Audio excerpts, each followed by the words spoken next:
The most dangerous place in America is for a child to be alone in a room with any device.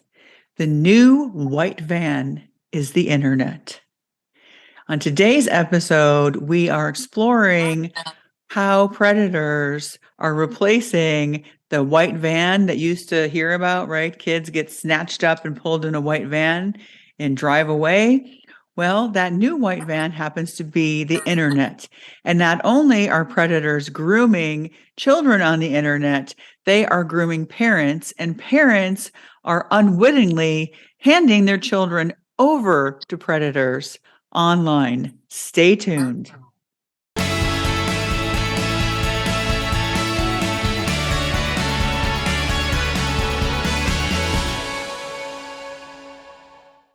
Before we get started, please subscribe if you haven't already. We are so grateful for all of our subscribers, and we love hearing all of your comments and questions.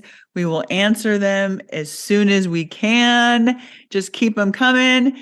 And welcome to Worthy Woman Healing Podcast. I'm Lisa Czak, one of the hosts, along with my beautiful daughter, Elliana. And this episode got started actually just about an hour ago. We were sitting at lunch and she tells me how Unworthy Woman Healing on Instagram. If you have not subscribed to us on Instagram, please do so. No, they don't subscribe. What do they do? Follow. Yeah, Follow so us on Worthy Woman Healing _ Steve. You want to put that up for the people? Okay. So you can go and look at this post yourself that Elliana did, and she got some comments in this post. No? So it's not our post. It's someone else's post that I was scrolling on, and I came across it, and it's a mom with her daughter, and it says, "I don't care if it's a kid's party, I'm not taking my eyes off her because I know the statistics." And that's great. However, this mom, who's an influencer with millions and millions of followers on social media, posts her kids with their faces, puts them in the videos. And so all I commented was, then why do you expose her face on social media? And it received a lot of positive likes, but someone responded and said, she can't get raped, physically assaulted through the screen. I imagine when this child gets old enough, she'll have limits on her internet access. Okay. Yeah. And my head almost exploded. She casually tells me this and shows me this at lunch an hour ago, and my head almost exploded. Mostly because of what we do, but also because I was a speaker for the North Carolina Coalition Against Anti-Trafficking yesterday. And we were talking about this very thing, about how moms are putting their kids at risk, especially now. I didn't know this about this mom that is posting her kids' pictures all over social media is an influencer. Yeah, there's a lot of that. There's a lot of moms who profit. And I don't know, like they may not even realize it too, but they make like these cute family accounts. They post their kids and their videos, and like they make all these different things. And there's been different controversies with different influencers of this nature. But then there are also parents who are aware, like you probably would be if you had an account like that during this day and age as a mom, and they blur, if they have their kids in the video, they blur them, like their faces out, or they just don't have them in them at all, and they're like talking about their families. So they're a little bit smarter with that. But there's a lot of accounts, there's a lot of families, a lot of moms who just post their kids, have them do different things in different videos, and don't realize what danger they're actually putting them in. Yeah, and the task force that I was a panelist on yesterday, the anti-trafficking task force, was saying how predators are out there looking for pictures of kids online. That's what they do. That's like their job, right? That's how they get the kids. And especially you have to be careful, like if you're a single mom and you're posting pictures of your kids, the predator will come after the mom, pretend like he's all interested in her. He's the knight in shining armor.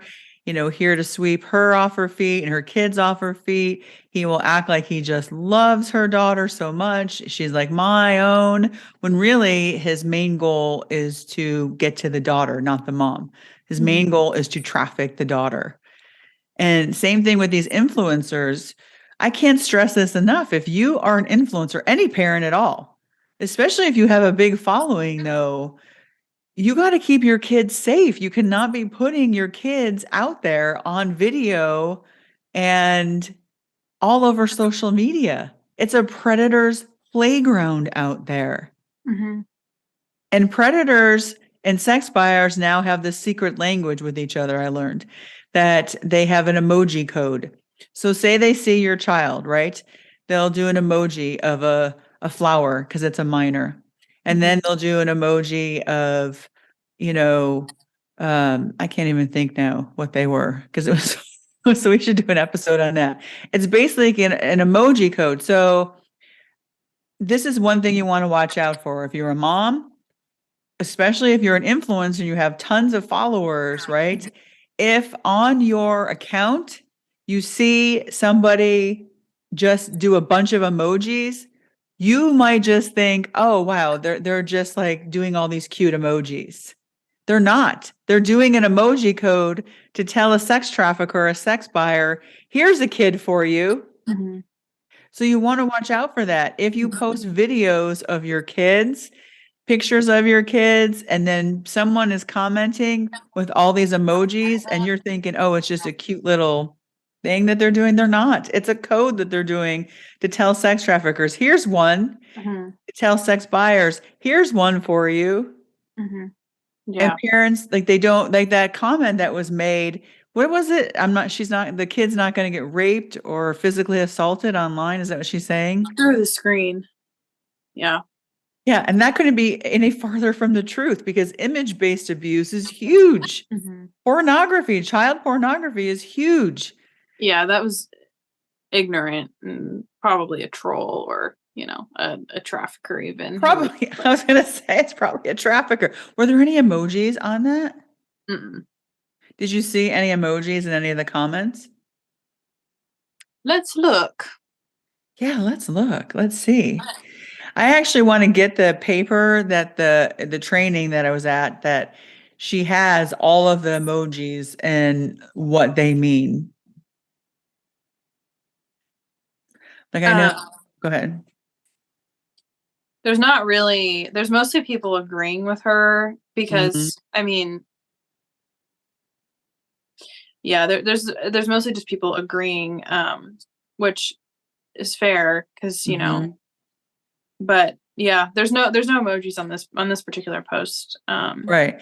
And the traffickers and I'll sex comment. buyers, they might not do it right on their account, right?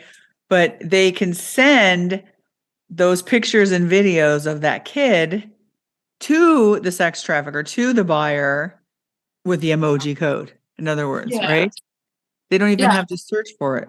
Yeah. So it's really easy to then just don't post your kids on social media, or if you really like there's another account of a mom who, like, she makes funny videos about her kids, but she impersonates them and then she'll add Mhm. like a little clip of that, like a video of them in the end, but she blurs their face out.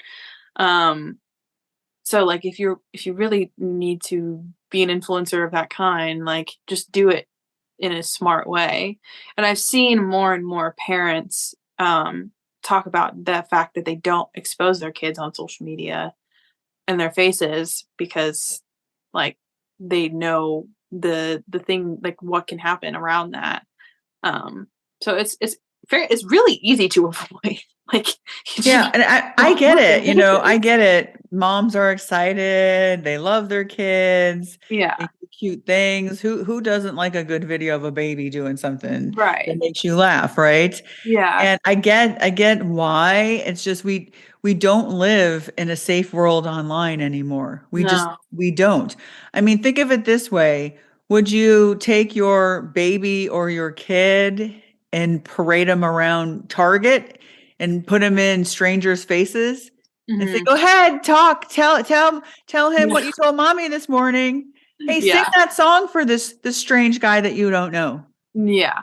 Like There's just we teach our kids stranger danger, and yet there we are on, social media putting them out for millions to see. mhm. You are only as sick as your secrets. It is time to stop suffering in silence and join other women who are also on a healing journey, who are being raw, real, vulnerable, and honest with what they are going through in their life, what they have been through in their life. And wherever two or more are gathered, we know God is with us. It says it right there in the Bible. So there is power to group healing. Miracles happen in there. You have one woman sharing, opening up her heart. Suddenly everyone else in the group is saying, yeah, I've experienced that. I'm not the only one. There's such power in knowing that you are not alone in your suffering. You are not alone in your healing. And we meet twice a month.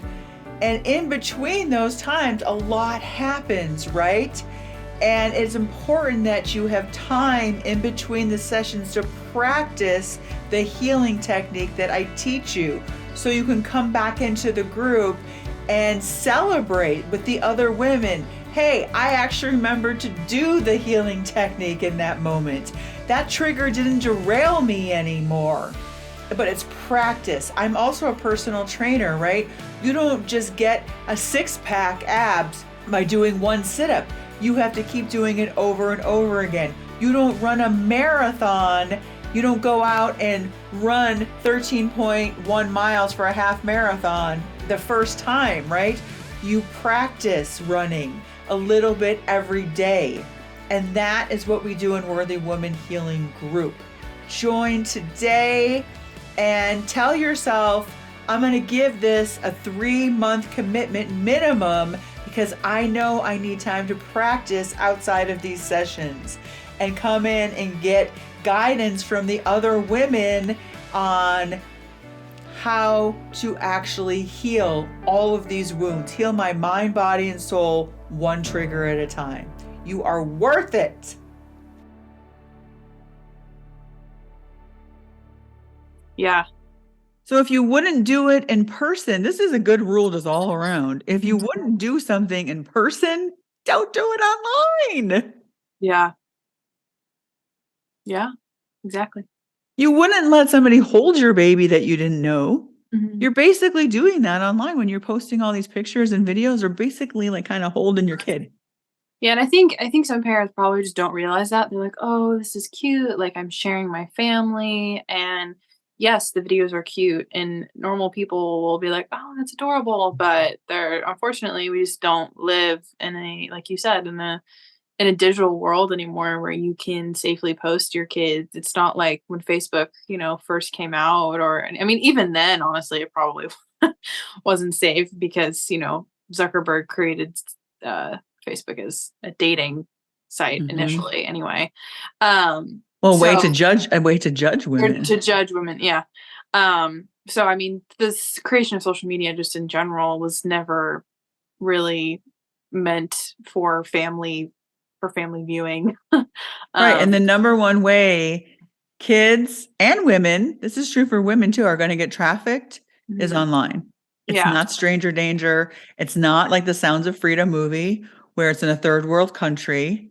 It's going to be online, and predators love grooming parents so that the yeah, parent willingly hand over the child.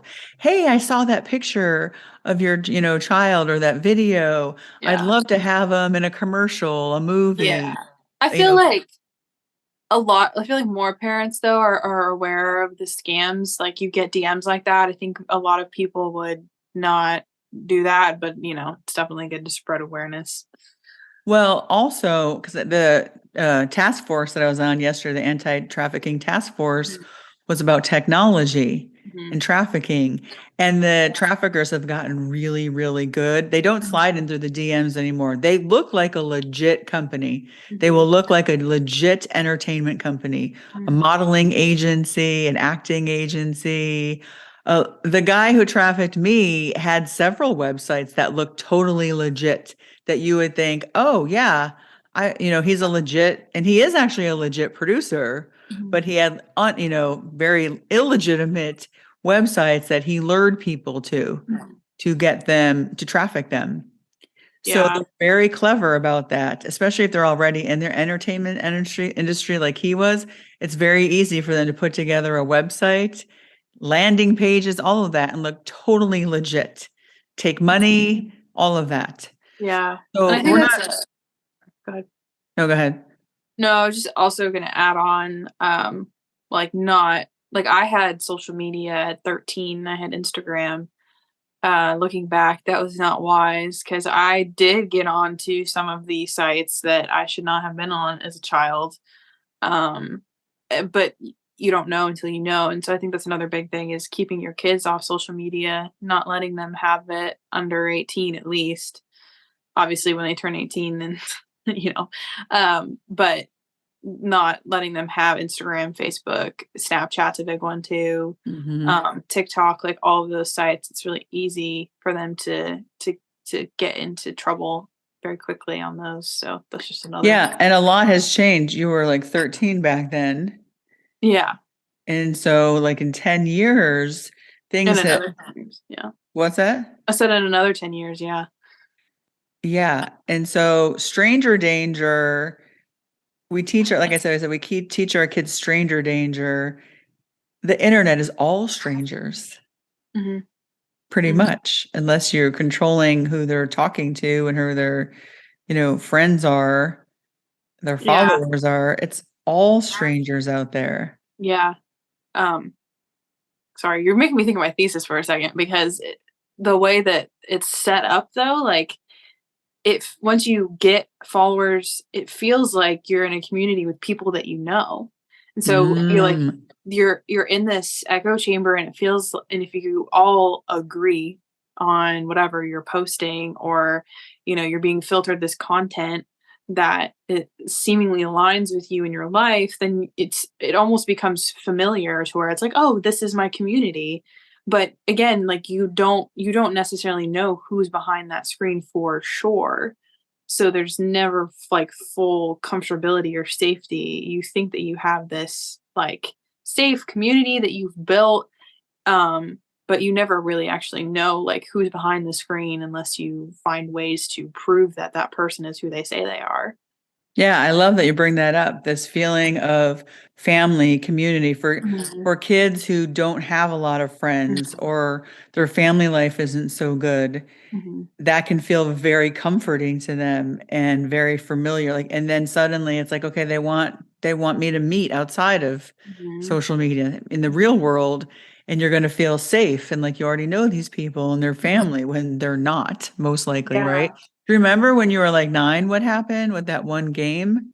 Yes. What was it? It was animal something. And yeah, there was like a someone pretending to be a boy who was like, "Oh, come into this chat room," and like then they were trying to just blatantly like get my information, and we happened to know an FBI agent who went down the street and But was like, "No." I'll never forget that we're sitting at the dinner table and you said you wanted to go play Animals, Animal Kingdom, Animal Planet, Animal something, some game. Yeah. And I said, so I asked you, I said, why are you so interested in this game? Because you weren't really a video game kind of girl. And your face turned all red. You got this little smile on your face. And I said, this is important, parents. Listen, lean into this. If you don't get anything else out of this, listen to this. I asked you, I said, is somebody treating you really special on that game? Mhm. And she answered, yeah, my boyfriend. She's 9 and it's a video game. I was like, but that is Yeah. the question to ask. Now, if I had asked you, Eliana, is anybody hurting you? Is Mhm. anybody saying bad things or inappropriate things or harming you? Your answer would be no, because it Mhm. felt good to get love and attention, right? He's not saying, and at 9, you don't even know what inappropriate is. I mean, I taught Mhm. you body parts and stuff, but they're not going to start off by saying, show me your vagina. That's not how it starts Mhm. off, right? It starts off very like he saw some vulnerability in you and he ripped it wide open. Well, he attempted to, but you're right. Then we got the FBI involved. We didn't mess around. Mhm. So- and it ended up being a whole like ring that was happening inside there. Yeah, that Child game lure. probably It was got shut probably a down. trafficking ring. What? I said that game probably got shut down. Yeah. So parents, this is what you want to ask your child all the time, actually. Pay attention, number one, to who's treating them really special in their life. What adult in their life is trying to get them to be alone with them? There's no reason for an adult to ever be alone with a child, right? Elliana, you had all kinds of friends. I was never like, hey, Britton, come shopping with just me. Yeah. No, that's inappropriate. So especially in the entertainment industry, go with your child to the casting calls, to the auditions. And if they say, no, you're not allowed in the room, that's a red flag. You don't want your kid to be in that space. Mhm. Parents need to be allowed, demand that you can be in there for the auditions and all of that. And ask your child, though, who treats you really special? If you notice, okay, this coach is keeping them after school a lot. Rachel Timothy her story is incredible. You can listen to her podcast, Stop Sis, or you can read her book called Open Blind Eyes about her story about her basketball coach who treated her really special and ended up trafficking her, not only as a kid, then as an adult. So pay attention to who is treating your child really special, wanting to be alone with them. Mhm. That's who you want to watch out for. Yeah. Okay, are we done? Yeah. Prayer All time? right. Let's do a prayer. Let's do a prayer for safety over not just kids, but everyone online and protection and whatever else you feel called to pray over. Lord, I just thank you for this time to talk about this important topic. I pray that people's hearts and minds are open to it. I just pray over parents that they use wisdom as they are posting on social media, that they would not put their kids in unnecessary harm, and that this podcast episode would be a way for them to kind of stop doing so if they are. And I just pray that you watch over all the kiddos, just keep them safe, Lord, from anything that is on social media or just in the internet that can harm them. And just that parents would be informed to keep their kids safe. And I pray all this in your name, Jesus. Amen. Amen. Hallelujah. Praise Jesus. Woo! You are Are worth it.